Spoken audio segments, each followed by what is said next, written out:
Hi students. जो आज का टॉपिक है वो है कॉस्ट क्लासिफिकेशन।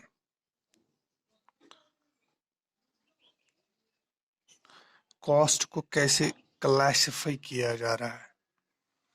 सो एक्चुअली जो ये कॉस्ट क्लासिफिकेशन है ये प्रोसेस है जिस प्रोसेस में हम अलग अलग या जो एक जैसे के कॉस्ट है उनको ग्रुपिंग करते हैं, अलग अलग से अलग अलग ग्रुप्स में डिवाइड करते हैं।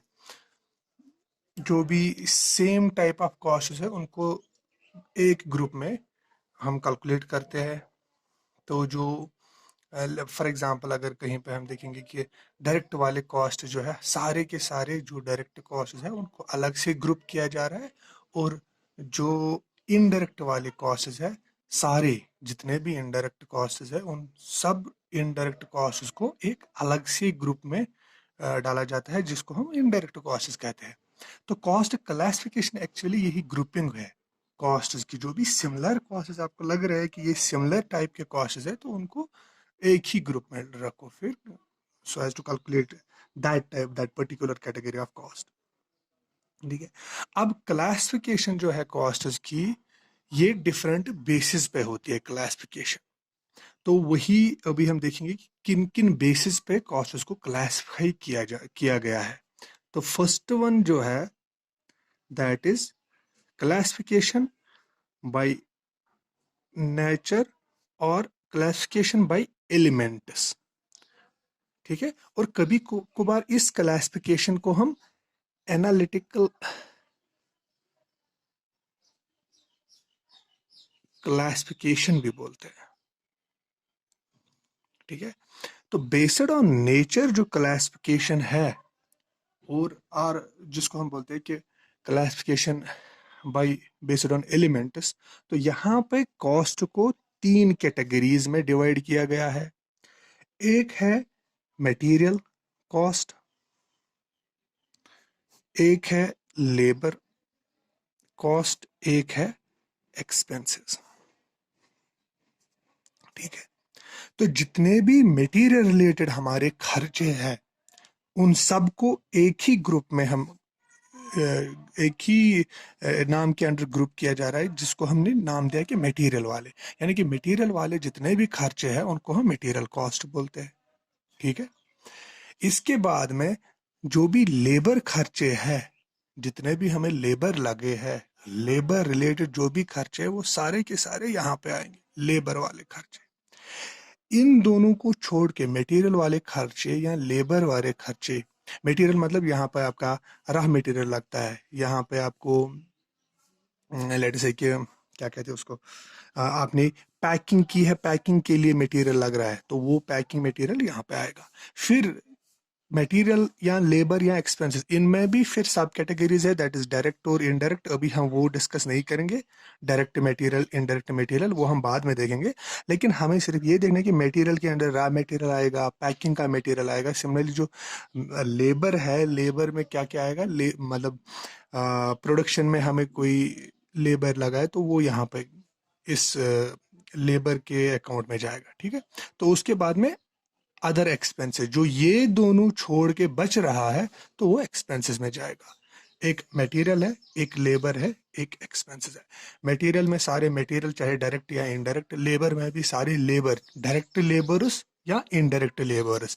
यानी कि यहाँ पे जो प्रोडक्शन यूनिट में आपको लेबर लग रहे हैं वो भी आएंगे, और प्रोडक्शन यूनिट छोड़ के जो भी आपको लेबर लग रहे हैं वो भी आएंगे, क्योंकि लेबर के अंदर दोनों कंपोनेंट अभी आ रहे हैं, डायरेक्ट वाले भी और इनडायरेक्ट वाले भी। और मटेरियल लेबर छोड़ के जितने भी फिर खर्चे आ रहे हैं वो एक्सपेंसेस में। तो ये थी classification based on nature, elements, and जिसको हम कभी कभार एनालिटिकल क्लासिफिकेशन भी बोलते हैं। नंबर सेकंड जो है that is classification bye functions, या जिसको हम फंक्शनल फंक्शनल क्लासिफिकेशन भी बोलते हैं।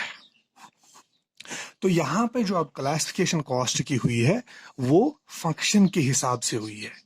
कि क्या फंक्शन, मतलब फंक्शन में हमारे पहले ये आता है कि एक होती है प्रोडक्शन फंक्शन, एक होती है एडमिनिस्ट्रेशन फंक्शन, या जिसको हम कभी कभार एडमिनिस्ट्रेशन एंड ऑफिस फंक्शन भी बोलते हैं, ठीक है। और एक होती है सेलिंग एंड डिस्ट्रीब्यूशन। तो ये तीन मेन फंक्शंस है कंपनी की, एक प्रोडक्शन होती है, एक एडमिनिस्ट्रेशन एंड ऑफिस फंक्शन, उसके बाद में सेलिंग एंड डिस्ट्रीब्यूशन होती है, ठीक है। तो इन्हीं तीन फंक्शंस के हिसाब से यहाँ पे कॉस्ट को भी क्लासिफाई किया गया है। एक है प्रोडक्शन कॉस्ट, एक है एडमिनिस्ट्रेशन एंड ऑफिस कॉस्ट, एक है selling and distribution cost. Production वाले कॉस्ट वो वाले खर्चे हैं जो हमें विद इन प्रोडक्शन यूनिट लगते हैं, फैक्ट्री में लगते हैं। जो जब हम किसी प्रोडक्ट, किसी रॉ मटेरियल को कन्वर्ट कर रहे हैं इनटू फिनिश्ड गुड, तो तब जाके जो खर्चे लग रहे हैं दैट इज प्रोडक्शन। और इस प्रोडक्शन में हमारा मटेरियल कॉस्ट भी आ सकता है, लेबर कॉस्ट भी आ सकता है, अब एक्सपेंसेस भी आ सकते हैं, क्योंकि यहाँ पे जो क्लासिफिकेशन है ये फंक्शन के हिसाब से आ रही है, ठीक है। तो जब हमने प्रोडक्ट बनाया, इसके बाद में इसके साथ जो अटैच ऑफिस है, या इसको यहाँ पे जो स्ट्रेटजी या प्लानिंग के लिए जो भी खर्चे आ रहे हैं, that comes under administration and office cost. तो यहाँ पे ऑफिस में डायरेक्टर बैठा है, ऑफिस में हमारी प्रिंटिंग चार्जेस है, ऑफिस में हमारी टेलीफोन बिल है, तो वो वाले खर्चे यहाँ पे आएंगे। जब आपने प्रोडक्शन की है किसी प्रोडक्ट की और उसके बाद में ऑफिस वाले खर्चे भी आपने जोड़ दिए हैं, तो नेक्स्ट कम है selling and distribution. Selling and distribution में क्या है, अब आपने एक्चुअली ये प्रोडक्ट सेल करना है। तो प्रोडक्ट को सेल करने के लिए आपको क्या चाहिए, आपको सेल्समैन चाहिए, आपको वेयर हाउस चाहिए, ठीक है। तो ये सेल्समैन की सैलरी वगैरह जो आ रही है, इसकी रेंट जो आ रही है, ये सारे के सारे कॉस्ट कहाँ पे आएंगे, या अब यहाँ और फैक्ट्री से आप लेके जा रहे हो पॉइंट ऑफ सेल्स तक इस प्रोडक्ट को, तो वो वाले सारे के सारे खर्चे आएंगे किसमें, सेलिंग वाले खर्चे हैं, डिस्ट्रीब्यूशन। जब आप प्रोडक्ट को डिस्ट्रीब्यूट कर रहे हो, प्रोडक्ट को सेल कर रहे हो, सेलिंग एंड डिस्ट्रीब्यूशन वाले खर्चे यहाँ पे आएंगे। तो नंबर नेक्स्ट जो है, थर्ड वाली क्लासिफिकेशन, ठीक है। थर्ड वाली क्लासिफिकेशन जो है that is classification by degree of traceability to the product, ठीक है। हाँ, ट्रेस डिग्री ऑफ ट्रेसेबिलिटी, यहाँ पे इनका कहने का मतलब ये है कि डिग्री ऑफ ट्रेसेबिलिटी का मतलब कि क्या हम इस प्रोडक्ट को अटैच कर सकते हैं, एसोसिएट करते हैं, ट्रेस कर सकते हैं कि ये जो कॉस्ट है ये किस प्रोडक्ट का खर्चा है। अगर हमें इतना इतना हम मतलब बता सकते हैं कि ये वाला प्रोजेक्ट जो है, ये वाला कॉस्ट जो है, ये प्रोडक्ट ए के लिए, प्रोडक्ट ए का खर्चा है, ठीक है। तो तब हम ये बता सकते हैं, हमने ट्रेस किया है कि ये वाला खर्चा जो है ये प्रोडक्ट ए का खर्चा है, या प्रोडक्ट बी का खर्चा है, प्रोडक्ट सी का खर्चा है।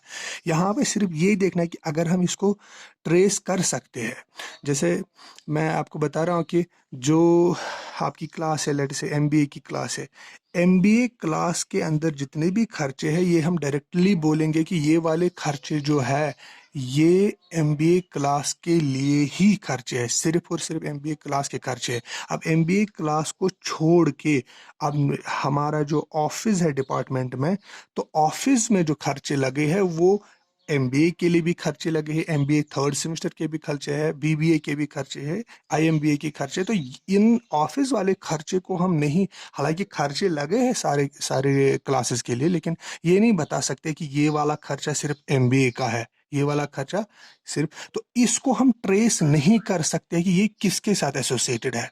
लेकिन एमबीए क्लास के अंदर अगर हमने कोई लेट से स्मार्ट बोर्ड इंस्टॉल किया है, हमने प्रोजेक्टर इंस्टॉल किया है, तो ये डायरेक्टली खर्चे आएंगे किसके साथ, एमबीए के साथ। इनको हम डायरेक्टली लिंक कर सकते कि ये एमबीए क्लास के ही खर्चे हैं, तो ये बीबीए में नहीं आएंगे, ये किसी दूसरे कोर्स में नहीं आएंगे।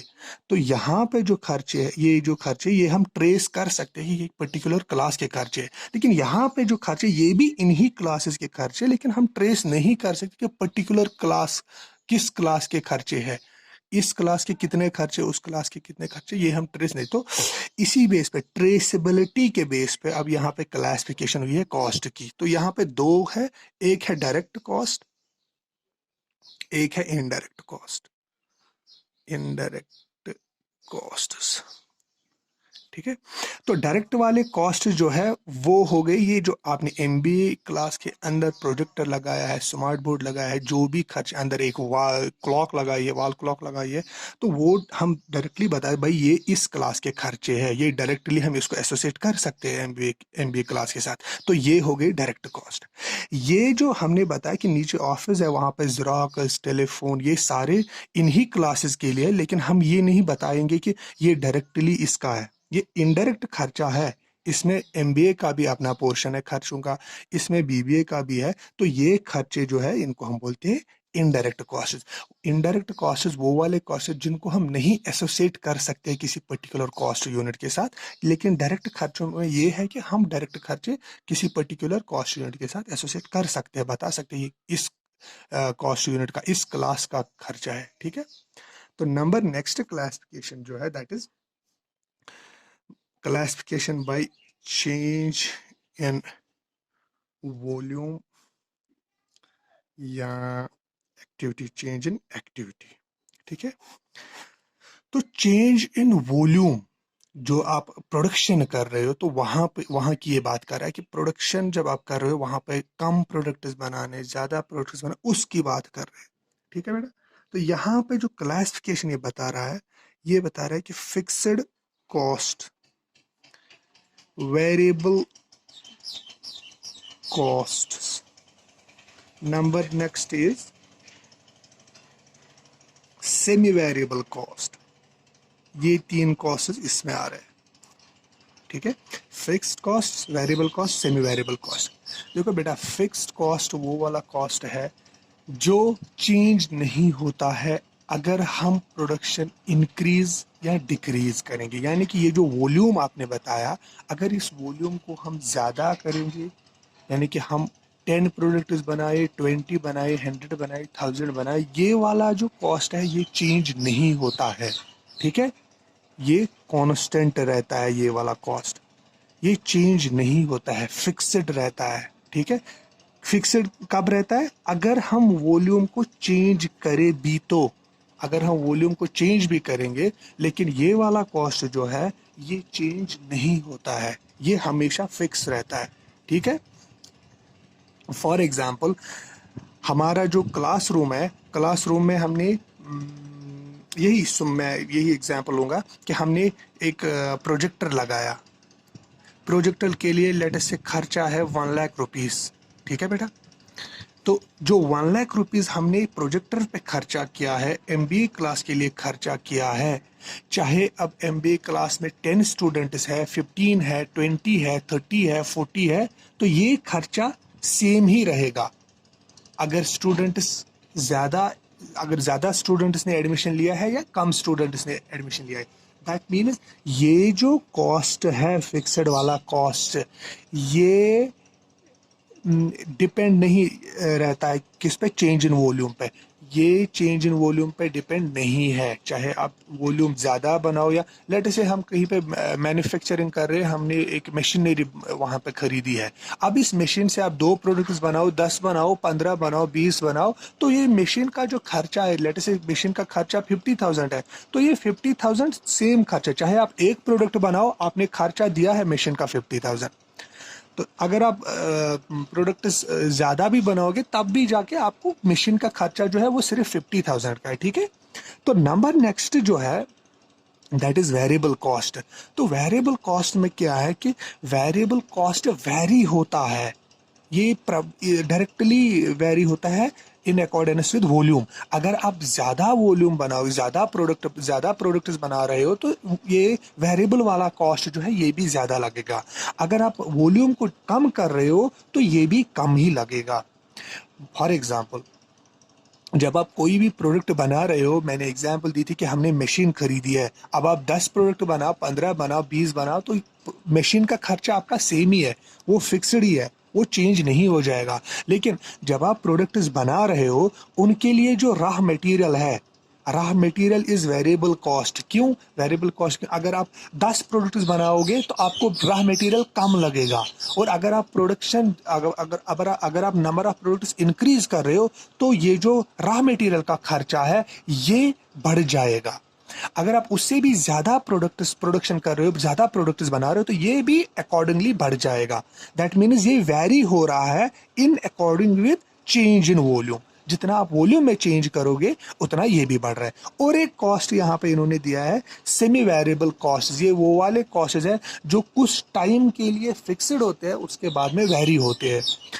इसकी एग्जांपल मैं आपको दूंगा, दैट इज लेट से आपने देखा होगा कि हम फोन की बिल भर रहे थे पहले पहले, या अभी भी भर रहे। पहले आता था एयरटेल में एक पैक कि अगर आपने लेट से कि कोई 200 रुपीज़ का रिचार्ज किया, 200 रुपीज़ जो आपने रिचार्ज किया उसमें क्या आता है, आपको फ्लैट 200 मिनट्स आ रहे, ठीक है।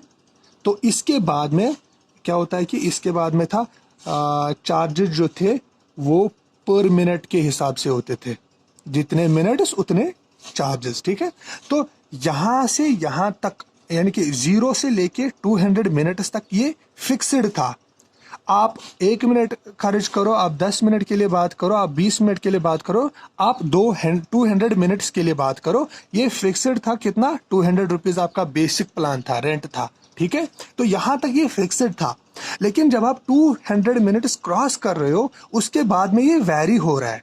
जितने मिनट्स आप खर्च करोगे अकॉर्डिंगली ये भी कॉस्ट भी वैरी हो रहा है। तो इसको सेमी वेरिएबल कहते हैं। ये कुछ टाइम के लिए फिक्स्ड होता है, उसके बाद में वैरी होता है।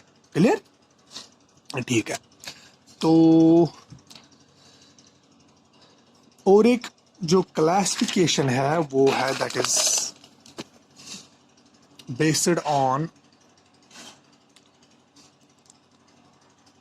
Controllability, how much control you have over costs. तो यहाँ पे दो क्लासिफिकेशन है। एक है कंट्रोलेबल कॉस्ट्स और दूसरा है अनकंट्रोलेबल कॉस्ट्स, ठीक है। एक वो वाले कॉस्ट जिनको आप कंट्रोल कर सकते हो, जो मैनेजमेंट के हाथ में कंट्रोल में होते हैं, और दूसरे वो है जो कंट्रोल वो नहीं कर सकते। फॉर एग्जांपल यहाँ पे जितने भी डायरेक्ट वाले एक्सपेंसेस है, डायरेक्ट वाले कॉस्ट्स है, वो ऑलमोस्ट सारे के सारे कंट्रोलेबल होते हैं। क्योंकि अगर आप प्रोसेस को थोड़ा एफिशिएंट बना रहे हो तो उसमें क्या होता है कि आपके डायरेक्ट वाले खर्चे जो है वो कम हो जाएंगे। तो वहां पे कंट्रोल आप कर सकते हो, वहां पे आप कंट्रोल कर सकते हो, वहां पे आप कॉस्ट को डिक्रीज कर सकते हो। लेकिन अनकंट्रोलेबल कॉस्ट, फॉर एग्जांपल आपने बिल्डिंग की रेंट दी, तो वहां पे आपको कंट्रोल नहीं होता। जितनी रेंट बनी है वो बनी है, वो आपने पे करनी ही करनी है, वहां पे आप कंट्रोल नहीं कर सकते, ठीक है। तो नेक्स्ट क्लासिफिकेशन जो है that is classification by time. तो वहां पे क्लासिफिकेशन बाय टाइम में दो है, एक है हिस्टोरिकल कॉस्ट्स और दूसरा है प्री डिटरमाइंड कॉस्ट्स। तो यहाँ पे हिस्टोरिकल कॉस्ट्स वो वाले कॉस्ट्स है जब आपने कोई एक्टिविटी की है, आपने किसी प्रोडक्ट को मैन्युफैक्चर किया है, आपने एक्टिविटी की है, तब जाके आप रिकॉर्ड कर रहे हो इनको। तो ये हिस्टोरिकल है, पहले एक्टिविटी हुई है, पहले वो ट्रांजैक्शन हुई है, पहले आपने वो प्रोडक्ट बनाया है, उसके बाद में आप रिकॉर्ड कर रहे हो हिस्टोरिकल कॉस्ट्स कि अब इसमें टोटल कुल मिला के इतना खर्चा आया है, ठीक है। तो प्री डिटरमाइंड कॉस्ट्स में आप क्या कर रहे हो कि आप पहले ही कंप्यूट कर रहे हो इन एडवांस कि इस प्रोडक्शन में हमें कितना कॉस्ट लगेगा। तो यहाँ पर भी आप कॉस्ट ही बता रहे हो कि कितना कॉस्ट लगेगा, यहाँ पे आप बता रहे हो कि कितना कॉस्ट लगा है, ठीक है। तो इन कॉस्ट्स को डिवाइड किया गया है इनटू हिस्टोरिकल कॉस्ट और इन कॉस्ट्स को डिवाइड किया गया इनटू प्री डिटरमाइंड कॉस्ट। पहले ही आप डिटरमाइन कर रहे हो, अभी कॉस्ट नहीं लगे, इनकर नहीं हुए हैं, तो पहले ही आप बता रहे हो कि यहाँ ये कॉस्ट है कि यहाँ पे आप बता रहे हो कि कितना लगेगा, यहाँ पे आप बता रहे हो कि कितना लगा है, ठीक है। तो ये थी कॉस्ट की क्लासिफिकेशन। Thank you.